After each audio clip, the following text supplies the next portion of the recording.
बाद में सरकारी स्कीमात पर अमलावरी से मुतालिक एक जायज़ा इजलास का इनेकाद अमल में आया, जिसमें रुकन कानून साज कौंसिल BRS की कविता ने शिरकत की और कई अहम अवामी मसाइल पर हुकूमत की तवज्जो मबजूल करवाई। के कविता ने कहा कि निज़ामाबाद में 1.2 लाख अफराद ने मी सेवा के जरिए राशन कार्ड्स की इजराई के लिए दरख्वास्तें दाखिल की, ताहम हुकूमत ने सिर्फ 26,000 अफराद को राशन कार्ड्स की इजराई का फैसला किया है।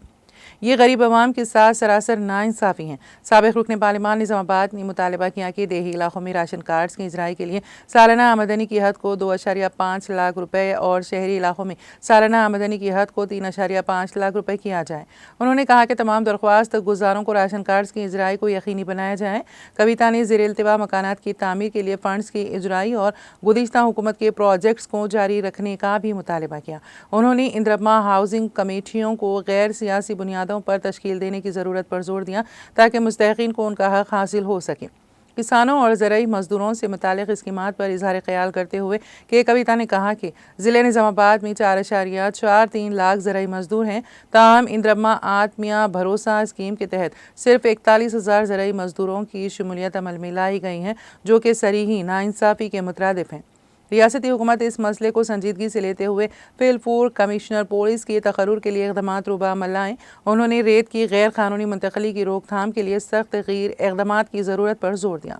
कलबा कुंटला कविता ने हल्दी बोर्ड के इब्तिदाई प्रोग्राम में ज़िले के अवामी मुंतखबा नुमाइंदों को मद्दू न करने पर शदीद तशवीश का इजहार किया और हुकूमत से मुतालबा किया कि वो इस मामले में मरकज़ को एक मकतूब तहरीर करें।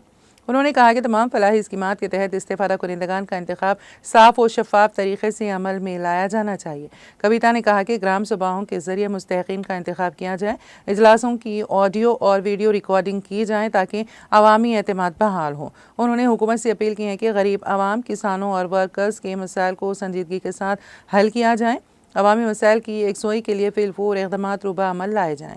कविता ने कहा कि निज़ामाबाद की आवाम की तरक्की और फलाह बहबूद को हुकूमत अवलीन तरजीह दे। आशीष संगवाल गारिकी, निजामाबाद कलेक्टर गारू राजीव गांधी हनुमंतु गारिकी, అట్లానే వేదిక మీద ఉన్నటువంటి ఇతర పెద్దలకు అధికారులకు వేదిక ముందు ఉన్నటువంటి అధికారులకు అందరికీ కూడా పెద్దలందరికీ కూడా ధన్యవాదాలు తెలియజేస్తా ఉన్నాను। మంచి సంక్షేమ పథకాలను ఇంప్లిమెంట్ చేయడానికి ఏర్పాటు చేసినటువంటి ఈ సమీక్షా సమావేశము వెల్కమ్ చేస్తా ఉన్నాం।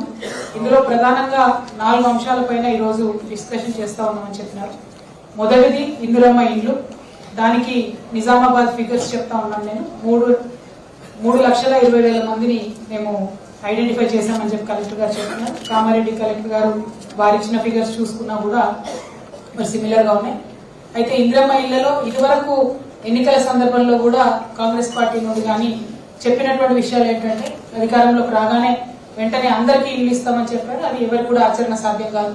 కాబట్టి ఇప్పుడు 3,500 ఇల్లు ఒక్కొక్క నియోజకవర్గానికి తీసుకున్నామని చెప్తా ఉన్నారు। వెల్కమ్ చేస్తా ఉన్నాము। ఎట్ ద సేమ్ టైం ఇదివరకు పెండింగ్ ఉన్నటువంటి బిల్స్ దయచేసి ఇచ్చినట్టయితే పేద ప్రజలు ఇబ్బందుల్లో ఉన్నారు। ఇదివరకటి ప్రభుత్వం చేసినటువంటి మంచి కార్యక్రమాలని కొనసాగించే ప్రయత్నం చేయవలసిందిగా నేను రిక్వెస్ట్ చేస్తా ఉన్నాను।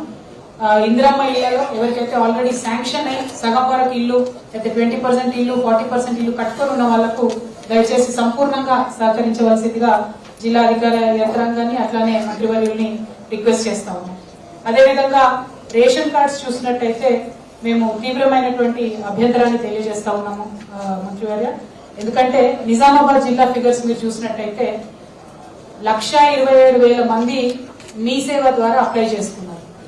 ప్రజాపాలనలో ఎంతమంది అప్లై చేసిండ్రు అన్నటువంటి విషయాన్ని కానీ ఎక్కడ ప్రస్తావించలేదు।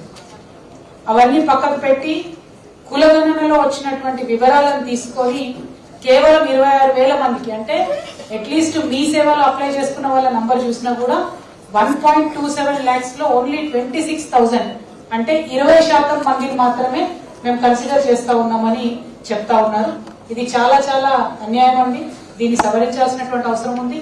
అట్లానే ప్రజాపాలనలో వచ్చినటువంటి అప్లికేషన్లు ఏంటి అన్న విషయం కూడా ప్రజలకు బహిర్గతం చేయవలసినటువంటి అవసరం ఉన్నది। సరే మనం ఇమ్మీడియట్ గా ఇవ్వలేము, ఫేజ్ వైజ్ గా ఇస్తాము అని చెప్తే ఆ విషయాన్నన్నా చెప్పాలి కానీ చెప్పకుండా డైరెక్ట్ గా 1.27 lakhs లో ఓన్లీ 26,000 మందికి మాత్రమే ఇస్తామని 20% మందికి మాత్రమే సెలెక్ట్ చేయడం అన్నది చాలా అన్యాయంగా కనపడతా ఉంది। కాబట్టి దీన్ని సవరించుకోవాల్సిందిగా దయచేసి విజ్ఞప్తి చేస్తా ఉన్నాం। అదేవిధంగా మంత్రివర్యుల విజ్ఞప్తి ఏంటంటే రేషన్ కార్డు విషయంలో ఇదివరకు ప్రభుత్వం రేషన్ కార్డ్స్ ఇచ్చినప్పుడు ఆదాయ పరిమితిని గ్రామీణ ప్రాంతాల్లో పట్టణ ప్రాంతాల్లో కూడా పెంచడం జరిగింది. ఇప్పుడు ఆ సవరణ జరిగి కూడా 10 సంవత్సరాలు అయిపోయింది కాబట్టి మరి ఆ సవరణ చేస్తూ గ్రామీణ ప్రాంతాల్లో 1.5 లక్షల మినిమం ఆదాయం నుంచి 2.5 లక్షలు పెంచవలసిందిగా డిమాండ్ చేస్తా ఉన్నాము. అట్లానే పట్టణ ప్రాంతాల్లో 2.5 లక్షల నుండి 3.5 లక్షలకు పెంచవలసిందిగా కూడా డిమాండ్ చేస్తా ఉన్నాము. దీనివల్ల చిరు ఉద్యోగులందరూ కూడా అకామిడేట్ అయ్యేటటువంటి ఆస్కారం ఉంటుంది కాబట్టి ప్రభుత్వం దీనిపైన చాలా సానుభూతితో దృష్టి పెట్టవలసిందిగా విజ్ఞప్తి చేస్తా ఉన్నాం.